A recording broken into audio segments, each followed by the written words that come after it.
बिल्लाहि मिनश्शैतानिर्रजीम बिस्मिल्लाहिर्रहमानिर्रहीम इन्नलिल्लाहि व इन्ना इलैहि राजिऊन अज़मल्लाहु अजूरना व अजूरकुम बिइस्तिशहाद इमाम मूसा काज़िम अलैहिस्सलातु वस्सलाम। प्यारे बच्चों, आपको और आपको आज शहादत इमाम मूसा काज़िम अलैहिस्सलाम के मौके पर ताज़ियत पेश करते हैं और हम सब मिलकर बारगाह इमाम ज़माना में उनके दादा सरकार इमाम मूसा काज़िम की शहादत की हम सब मिल के ताज़ियत अर्ज करते हैं।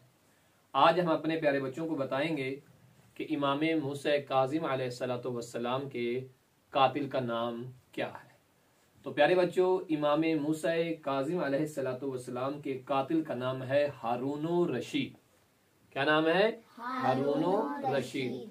ये हारून रशीद जो था ये अब्बासिया हुकूमत का बादशाह था कि जिसने मक्का, मदीना और दीगर जो इस्लामिक रियासतें थीं उनके ऊपर कब्जा किया हुआ था और ये रहता बगदाद में था। कहाँ रहता था? बगदाद में। इस जालिम ने इमाम मूसा काज़िम अलैहिस्सलातु वस्सलाम को मदीने में जाकर गिरफ्तार करवाया। और आपको पता है, जब इमाम मूसा काज़िम अलैहिस्सलाम को इस जालिम ने कैद करवाया था, यानी गिरफ्तारी का जब हुक्म दिया था, तो उस वक्त इमाम मूसा काज़िम अलैहिस्सलाम नमाज पढ़ रहे थे। तो जो इसने सिपाही भेजे थे उन जालिमों ने इमाम मूसा काज़िम अलैहिस्सलाम को नमाज भी मुकम्मल नहीं करने दी। नमाज की हालत में उन्होंने इमाम को गिरफ्तार कर लिया और नमाज को तोड़ दिया, नमाज मुकम्मल नहीं करने दी।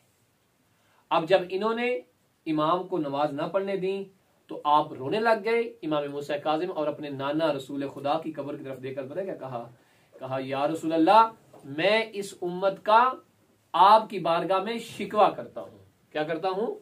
शिकवा करता हूँ। तो इस जालिम के पास जब इमाम को गिरफ्तार करके लाया गया तो इसने इमाम की तौहीन की और उसके बाद इसने इमाम अलैहिस्सलातु वस्सलाम के पाँव में लोहे की बेड़ियां डाल के इमाम को कैद कर लिया।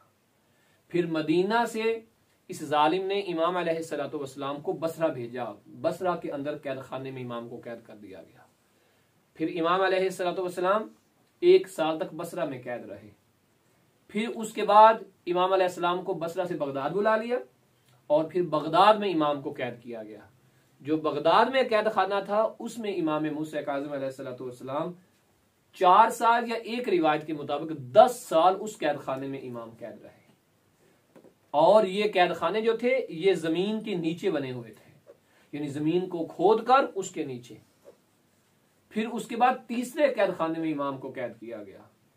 जो पहला कैद खाना था वो ईसा इब्ने जाफर का था, जो दूसरा था वो फजल इब्ने रबी का था और जो तीसरा कैद खाना था उसका नाम था, जो दरोगा था उसका नाम था फजल इब्ने याहिया। कितने कैद खाने हो गए? 3। इसके बाद इमाम को चौथे कैद खाने में कैद किया गया और चौथा कैद खाना किसका था? उसका नाम था सिंदी इब्ने शाहिक। ये बहुत बड़ा जालिम था, ये दुश्मने अहले बैत था। इसने इमाम मूसा काज़िम अलैहिस्सलातु वस्सलाम को कैद खाने में कैद कर दिया और आपके पांव में लोहे की जंजीरें, बेड़ियां डाल दी। और वो लोहे की बेड़ियां जो है उसका जो वजन था वो 70 केजी से भी शायद ज्यादा था, यानी 70 किलो से भी ज्यादा का लोहा आपके पांव में जो है वो डाल दिया गया।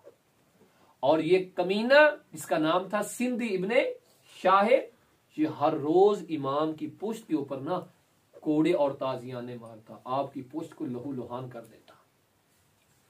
और जिस कैद खाने में इसने इमाम को कैद किया था उस कैद खाने के अंदर पता है क्या? सूरज की रोशनी नहीं जाती थी।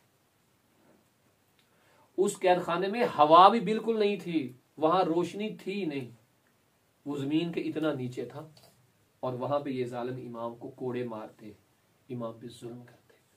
और पता है क्या? पीने के लिए ना 24 घंटों में पीने के लिए फकत 1 गिलास गर्म पानी का देते, ठंडा नहीं देते। अल्लाह अकबर। फिर इमाम अलैहिस्सलाम को खाने के लिए पता क्या देते? जौ की 2 छोटी छोटी रोटियां और ऊंच वो जो जौ की रोटियां थी उनमें जौ कम होते पत्थर और कंकर ज्यादा होते ताकि खाई भी ना जाए। इमाम को ये खाना, वो जो कैद खाना था ना वो इतना छोटा था कि इमाम ऐसे सीधे होके खड़े नहीं हो सकते थे, और उस कैद खाने की जो दीवारें थी इतनी करीब थी कि इमाम ऐसे टांगे फैलाकर लेट भी नहीं सकते थे। उसमें इमाम अलैहिस्सलाम कैद रहे और ये जुल्म करता रहा। ये इतना बड़ा जालिम था कि इसका वो जो कैद खाना था ना उसकी 63 सीढ़ियां थी, सीढ़ियां चढ़ के बंदा बाहर आता था।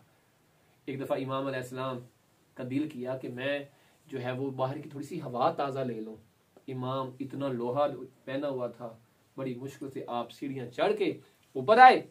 इस जालिम ने इमाम को देखकर इमाम के रुखसारों पे जोर से तमाचा मारा और इमाम को धक्का दिया और इमाम सीढ़ियों से होते हुए दोबारा फिर कैद खाने में चले। और अगर दुश्मनों ने बीबी फातिमा को तमाचा ना मारा होता तो कोई भी इमाम मूसा काज़िम को तमाचा ना मारता। उसके बाद प्यारे बच्चों, इमाम मूसा काज़िम अलैहिस्सलाम को इन जालिमों ने जहर दे दिया, और जहर देने के बाद इन जालिमों ने पता है क्या किया? चटाई में इमाम को लपेट दिया, चटाई पे ऐसे रोल करके लपेट के उसके बाद इमाम मूसा काज़िम के मुंह पर बैठ गए और आपका दम घुट गया। एक जहर दी हुई थी, एक इमाम का दम घुट गया। और बाज किताबों में मिलता है कि इन सब ने मिलके इमाम का गला घोंट दिया। खुदा की लानत हो इन लोगों पर। और जब इन्होंने चटाई को लपेटा तो हमारे कुछ उलमा कहते हैं कि इन्होंने अपनी पांव की ठोकरें भी इमाम को मारी, और उसके बाद इमाम दुनिया से रुखसत हो गए, इमाम शहीद हो गए। और फिर इन्होंने जो इमाम का मैयत था, जो जनाजा था, वो एक लकड़ी का तख्ता था उसके ऊपर रखा, ठीक है। और जब उठाया ना 4 मजदूरों ने, तो इमाम अलैहिस्सलाम का सर जो था वो नीचे लटका हुआ था।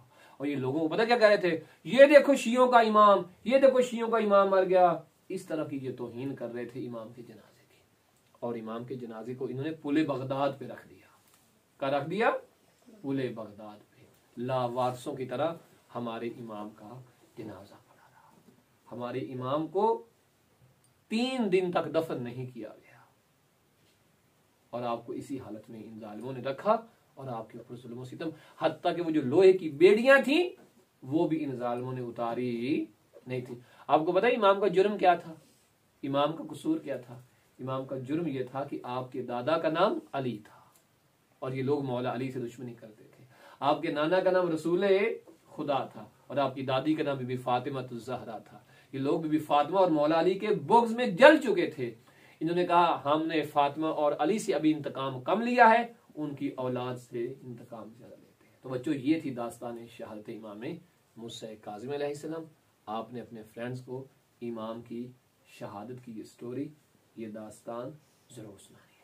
आइए मिलके इमाम के कातिल पे लानत करते हैं। हारून रशीद पर लानत बेशुमार, मामून रशीद पे लानत बेशुमार, इस सिंधी इब्ने शाहिक पे लानत बेशुमार। जो अहले बैत का दोस्त होता है उसको हम सलाम करते हैं, और जो अहले बैत का दुश्मन होता है उस पे हम लानत बेशुमार करते हैं।